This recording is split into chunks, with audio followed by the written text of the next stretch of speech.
כאן. איפה אחים שלי? יש פה אחוז כאן. אלוהים, במקום החום. אלוהים. מי זה? אחים שלי. שיביא לי ככה, בסלט. נכון. רק איפה כולם? טוב, בוא נכיר. אהלן, אני זאטר, צחי. אני מפחד מרובוטים, כמו זה.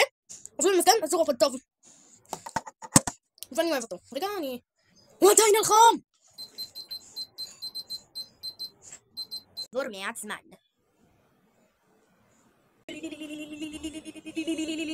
אח שלי,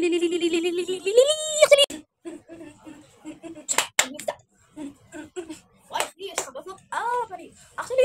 לא, זה בשעות. יש לכם גם תה? תודה. אח שלי! אין לי תה. מה אני חטאת? זה משהו שיש בכל בית, בכל מסורת. אח שלי! אח שלי!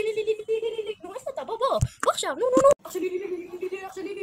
אח שלי! אח שלי! אח שלי! אח שלי! אח שלי! אח שלי! אח שלי! אח שלי! שלום, אני זאטר ואני הראשון שאוכל אצבע. אכלתי אצבע, רואים? לא משקר לכם. יפה דווקא חולצה מחוברת, כאילו ששני החולצה ביחד, אבל צפוף ממש. אח שלי! אח שלי! אח שלי! אח שלי! מה שלומך? אח שלי! אוי, אח שלי! אני ג'יני בלי ראש. אני בלי ראש, אח שלי! אח שלי! אח שלי! אני אוהב באוויר, תראה! אח שלי! זאטר ביי!